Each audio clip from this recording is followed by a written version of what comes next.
Hey there everyone, this is Divya with Online Effects Academy, and today we are going to be talking about getting the 1980s vintage look inside Adobe Premiere Pro without any special overlays or plugin.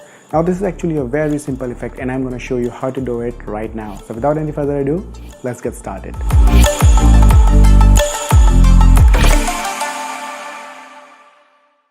So here we are in Premiere Pro and I have my footage loaded out here and we are ready to start making this footage look old. Now the first thing I'm going to do is highlight this footage. So I'm going to go to my effects panels and type in color emboss. Now this is a plugin that's already available in Adobe Premiere Pro 2017 and up. So we're going to drag this onto our clip. Now go to effect controls. And I'm going to take my contrast up to 250. As you can see, it adds a hardened edge to everything inside this clip. Now let's go back to our effects panels and I'm going to type in RGB.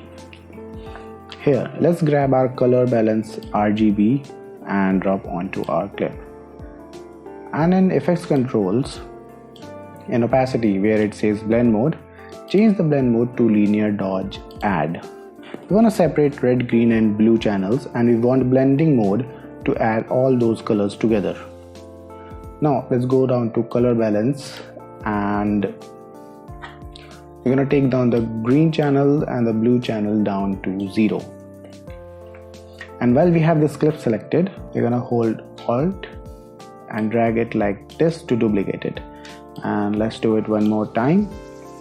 And on the bottom clip, what we're going to do is we are going to decrease the red to 0 and increase the red to 100.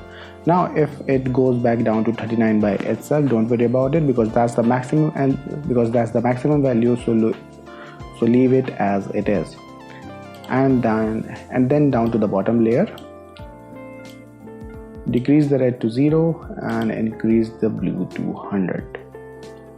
Now we'll go to the top layer, which is our red channel, and what we're going to do is scale it up to 101 and we're going to move it to the left just a little bit. So let's type in a value of 954 now, and that's going to offset our red. So we're going to start seeing red in around some areas. Now we are going to do the same with blue, except we'll change the value slightly. So let's scale it up to 102 and change the first position value to 966. Now we are going to go to our projects panel and create a new adjustment layer. That is 1920 by 1080, time based 25 fps, and hit OK. And we are going to take this adjustment layer and drag it onto the top of all of our layers. Extend it out. Now let's go back to our effects panel and search noise.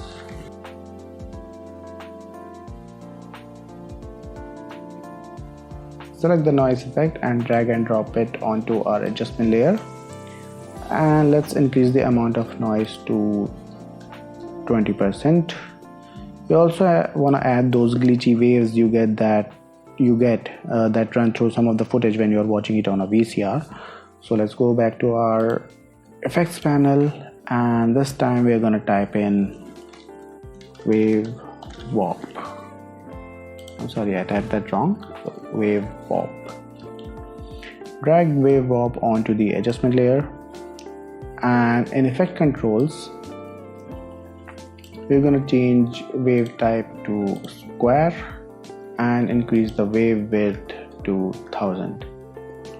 Also let's change the direction to 0, and what we want to do is change the wave speed to -0.1 because what it does is it gives the command to wave that it needs to come from top and goes down to the bottom. And as you can see that we have a little bit of black edges over here and here. So let's change the pinning from none to all edges. Now to pop out the effect a bit more, let's go to our color. And while the adjustment layer is selected, go to curves and make points in shadows midtones and highlights. And I'm just gonna drag the shadows, a bit up here and the highlights a bit down here. Let's go back to editing, and that's it. We are done.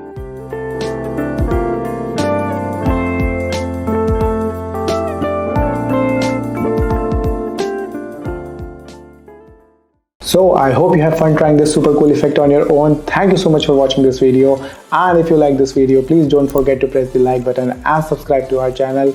Also, please press the bell icon so you don't miss any of our future updates, and help us keep Online Effects Academy free by supporting us on patreon.com. I'll see you on to my next one. Till then, make sure you keep creating.